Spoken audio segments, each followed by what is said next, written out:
Hello student, good morning. Today we will going to discuss some topic related with new chapter. Chapter name is laws of motion. तो जैसे कि 9th class में भी आप इसके बारे में डिस्कस कर चुके हैं लॉज ऑफ मोशन। न्यूटन के 3 लॉ थे, न्यूटन का first law, second law and third law. तो उन्हीं के बारे में हम डिटेल से स्टडी करेंगे। तो उससे पहले जो न्यूटन्स के लॉ ऑफ मोशन में कुछ टर्म यूज होंगी उनके बारे में अभी हम डिस्कस करेंगे।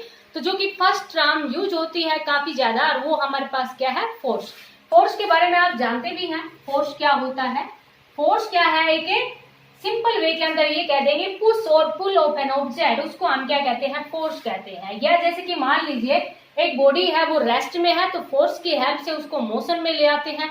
बॉडी अगर मोशन में है तो फोर्स की हेल्प से उसको रेस्ट में ले आते हैं। या अगर मान ली वो नहीं भी आती तो ट्राई तो करते हैं ना उसकी change, means try to change the state of rest या मोशन और डायरेक्शन, उसको हम क्या कहते हैं, फोर्स कहते हैं। तो जनरल वे के अंदर मान लीजिए आपसे ये पूछ लिया जाए what do you mean by force, simple सी टर्म है। तो फोर्स हमारे पास क्या है, force is an external effort. Force is an external effort, ये एक एक्सटर्नल एफर्ट है,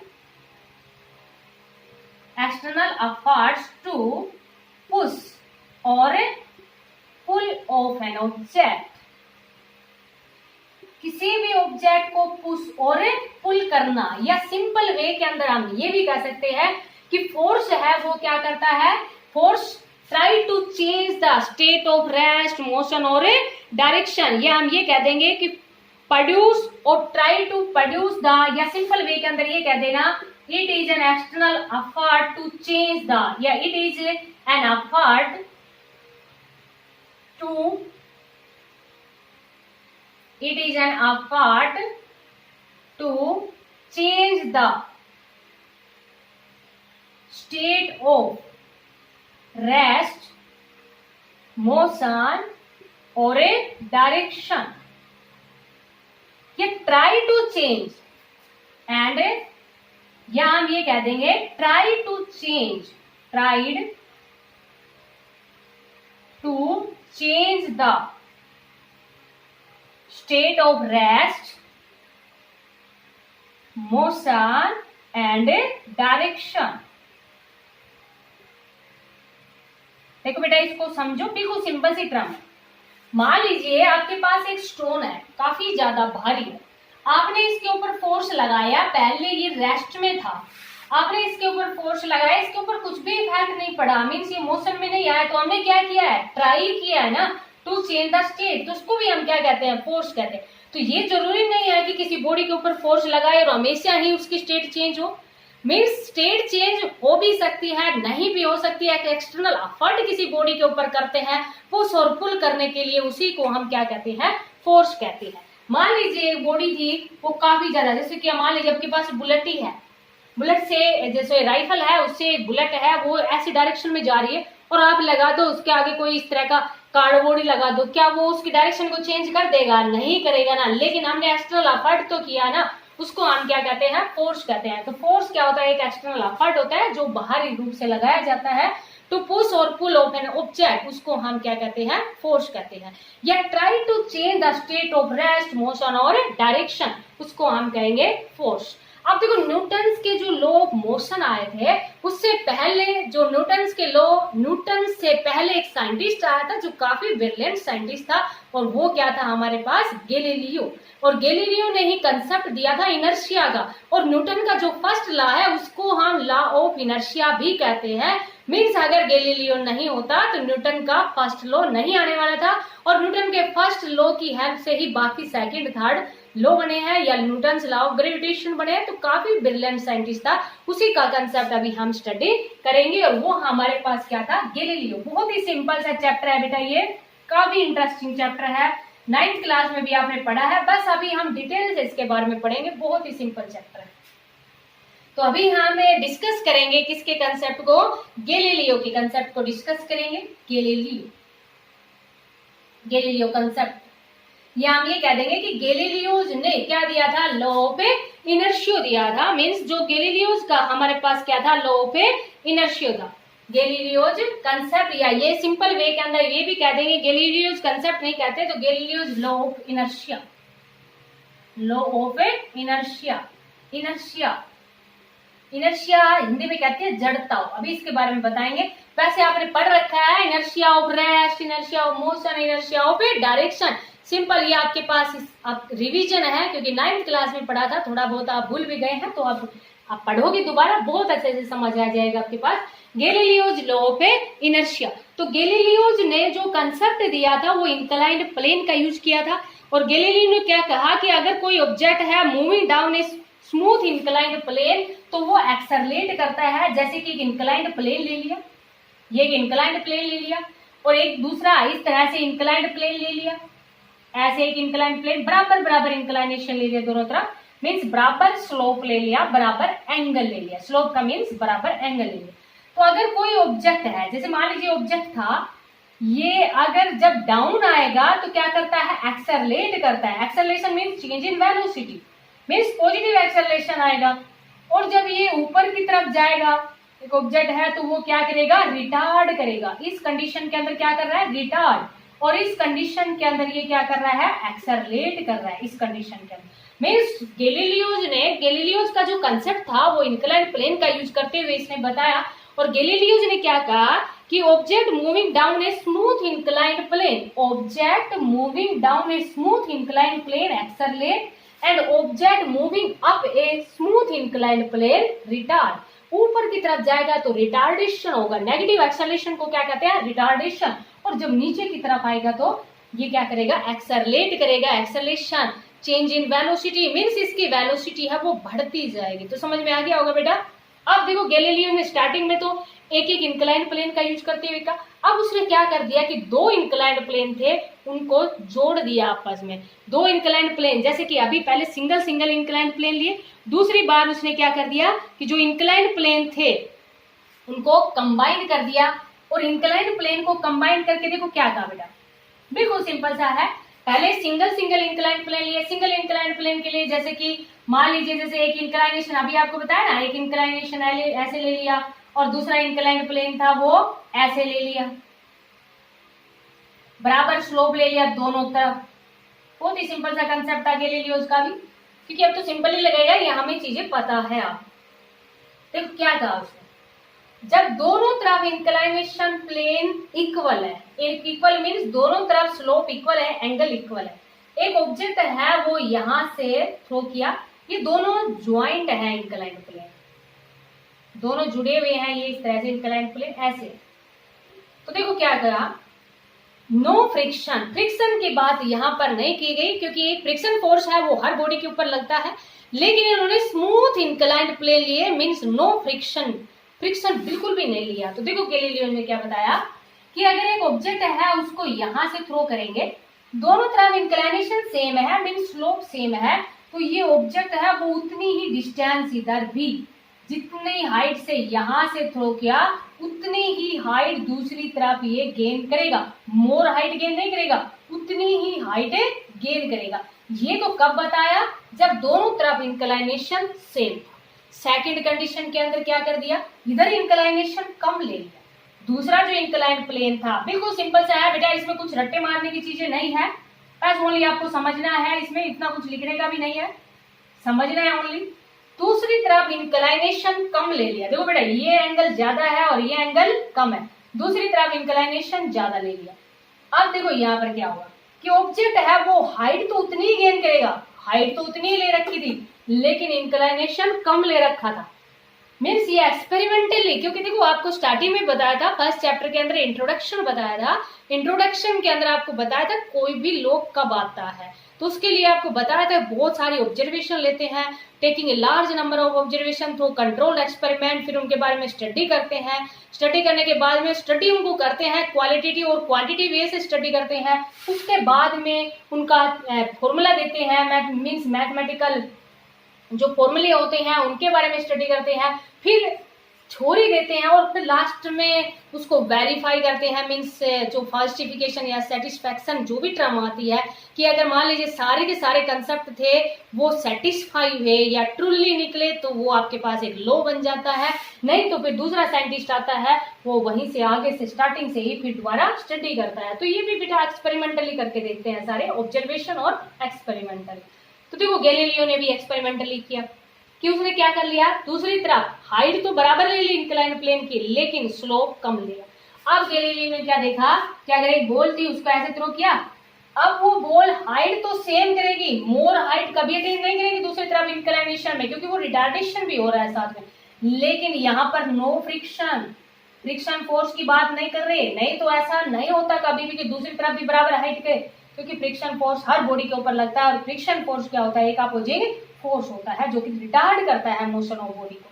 तो यहाँ देखो क्या हुआ कि वो मोर डिस्टेंस गेन करेगा, ये ऑब्जेक्ट है वो इधर, ऐसे ये मोर डिस्टेंस गेन करेगा इस कंडीशन के अंदर, मोर distance gain by the object but height is a same, लेकिन हाइट है वो दोनों तरफ क्या रहेगी उस ऑब्जेक्ट के द्वारा सेम रहेगी क्योंकि इंक्लाइनेशन प्लेन ही सेम हाइट के लिए हुए हैं, स्लोप ही तो आपके पास अलग अलग लिया है।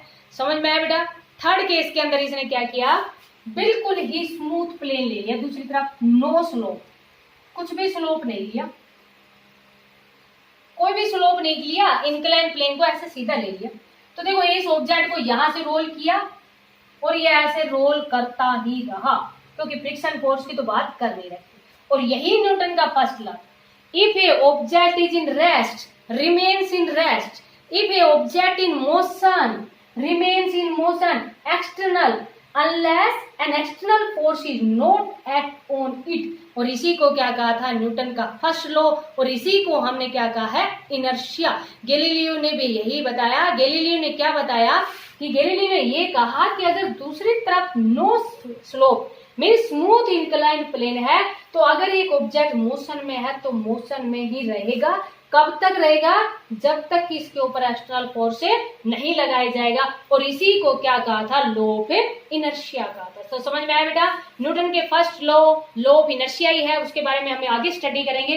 पहले हमारे पास यहाँ पर इनर्शिया, इनर्शिया क्या है कि if external force is zero, क्या कहेंगे, if external force is zero, external force is zero, a body at rest, a body at rest remains at rest, remains at rest, and if a body in motion, if a body in a motion remains in a motion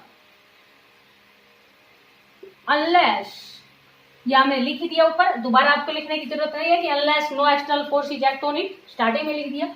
if external force is zero, a body at rest remains at rest, a body in motion remains in motion, और इसी को हम क्या कहेंगे law of inertia कहेंगे। और यही हमारे पास क्या है, this is the Galileo's law of inertia, this is the Galileo's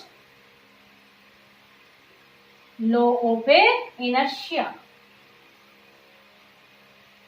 यही हमारे पास क्या था, गैलीलियोज लॉ ऑफ इनर्शिया था। तो एक बात तो समझ में आ गई होगी बेटा, इनर्शिया क्या होती है कि inability of a body to resist the change of state of rest motion और डायरेक्शन, उसको हम क्या कहते हैं इनर्शिया कहते हैं। या inherent property of a body to changes the state of rest motion और डायरेक्शन, उसको हम क्या कहेंगे इनर्शिया कहेंगे। तो ये हमारे पास क्या था, गैलीलियोज लॉ ऑफ इनर्शिया था। या सिंपल वे के अंदर इनर्शिया के बारे में हम क्या कह देंगे, inherent property of A all body, या सिंपल जो कि आपने 9th क्लास में पढ़ी थी। देखो अभी आप पढ़ोगे तो इस तरह से लिख भी सकते हो, inherent property of all body by which by virtue of it does not change the position of state rest or a motion, या हम ये कह देंगे जो सिंपल वे के अंदर आपने डेफिनेशन पढ़ी थी इनर्शिया के बारे में, inability of a body, inability of a body to resist, of a body to resist मतलब जो रोकती है, to resist the change of state of rest, motion and direction, जो कि आपने बहुत सारे एग्जाम्पल पढ़े थे, क्योंकि हम आगे डिस्कस करेंगे इसके बारे में, जो इनर्शिया के टाइप के बारे में हम डिस्कस करेंगे। तो inability of a body to resist the change of state, rest और मोशन एंड डायरेक्शन, उसको हम क्या कहते हैं, इनर्शिया कहते हैं। या सिंपल वे के अंदर दूसरी तरह से आप ये भी डेफिनेशन लिख सकते हो, inherent property of all body by virtue of which they can not change by themselves there state of rest, motion और डायरेक्शन, उसको हम क्या कहेंगे, इनर्शिया कहेंगे। ठीक है बेटा, समझ में आ गया होगा आपको।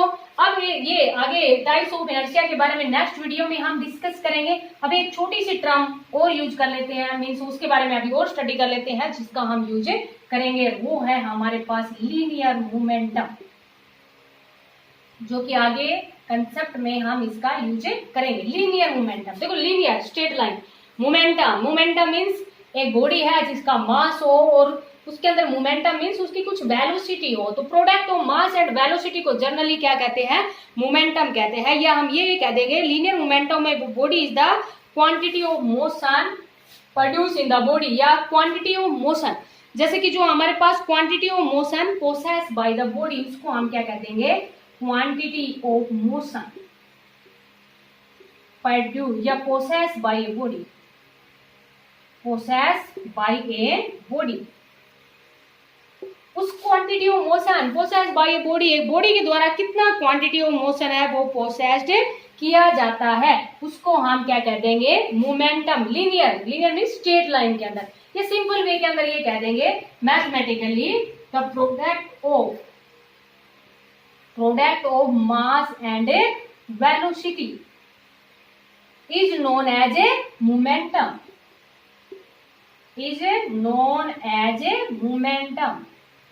सिंपल टर्म है, इनके बारे में जानते ही हैं, बस जस्ट आपका रिवीजन है ये। It is represented by small p and it is a vector quantity, कोई भी वेक्टर क्वांटिटी होगी तो एरो लगा देते हैं उसके ऊपर। मास स्केलर क्वांटिटी है, तो product of mass and velocity, उसको हम क्या कहते हैं, मोमेंटम कहते हैं। डायमेंशनल फॉर्मूले की अगर बात करें तो मास का m1, वेलोसिटी का आपने पढ़ रखा है, तो ये हमारे पास क्या आ जाएगा, इसका डायमेंशनल फॉर्मूला आ जाएगा m1L1T-1, तो ये है डायमेंशनल फॉर्मूला। अगर यूनिट की बात करें तो यूनिट मास के लिए क्या होती है, किलोग्राम, वेलोसिटी के लिए मीटर पर सेकेंड। अगर सीजीएस सिस्टम में बात करें तो ये आप जानते हैं बेटा, छोटी छोटी टर्म। तो quantity of motion possessed by a body, उसको हम क्या कहते हैं, मोमेंटम कहते हैं। Linear momentum mean straight line की बात कर रहे हैं, किसी डायरेक्शन की बात नहीं कर रहे। जैसे कि मान लीजिए एक आपके पास ये कोई भी वॉल है, दीवार ही है, और एक बॉडी थी, उसका कुछ भी मास ले लिया, मास जैसे कि 10 किलोग्राम ले लिया, और वेलोसिटी थी वो 2 मीटर पर सेकेंड के साथ इसके साथ स्ट्राइक करती है, तो ये पूछ लिया जाए उसमें कितना मोमेंटम है उस बॉडी का, तो product of mass and velocity, इसको हम क्या कहते हैं, मोमेंटम। या उसने कितना मोमेंटम उसके ऊपर इंपार्ट किया, तो कितना मोमेंटम इंपार्ट किया, 20 किलोग्राम मीटर पर सेकेंड, तो इसको हम क्या कहते हैं, मोमेंटम कहते हैं। बिल्कुल सिंपल सी टर्म है मोमेंटम। अगर मान लीजिए इनके कुछ ग्राफ के बारे में रिप्रेजेंट, या ग्राफ आपके पास पूछ लिए जाए तो ग्राफ किस तरह से आप इनके रिप्रेजेंट करोगे, तो बिल्कुल सिंपल सा ग्राफ है बेटा।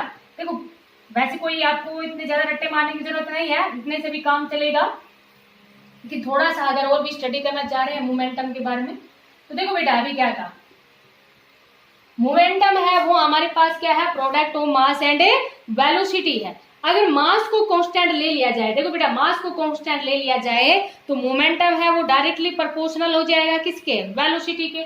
और जब डायरेक्टली प्रोपोर्शनल की बात करते हैं, मास को तो कैसा ले लिया जाए, कांस्टेंट, तो मोमेंटम है वो डायरेक्टली प्रोपोर्शनल है वेलोसिटी के। और जब डायरेक्टली की बात की जाए तो ग्राफ कैसा होता है, स्ट्रेट लाइन, जानते हैं ये भी आप जानते हो ना, कि जब भी जहां पर भी डायरेक्टली की बात होती है तो ग्राफ आपके पास कैसा होता है, स्ट्रेट लाइन। इसी तरह से अगर वेलोसिटी को कांस्टेंट ले लिया जाए, और वेलोसिटी कांस्टेंट ले लीजिए, और मोमेंटम और मास के बीच में ग्राफ पूछ लिया जाए, ग्राफ बिल्कुल सेम वही रहेगा। ग्राफ है वो आपके पास किस तरह का हो जाएगा, अगेन स्ट्रेट लाइन। क्योंकि देखो जब कांस्टेंट को हटाते हैं, जैसे कि वेलोसिटी को कांस्टेंट ले लिया, तो momentum is directly proportional to mass, mass तो स्केलर क्वांटिटी, मास को कांस्टेंट ले लेंगे तो momentum is directly proportional to velocity, और जहां पर भी डायरेक्टली की बात करते हैं तो ग्राफ है वो किस प्रकार का होता है, हमारे पास स्ट्रेट लाइन ग्राफ होता है। अब मोमेंटम को कांस्टेंट ले लिया जाए, देखो बेटा, अब मोमेंटम है उसको क्या ले लिया जाए, कांस्टेंट। तो ये कांस्टेंट है तो it means mv is equal to constant, यही हुआ ना।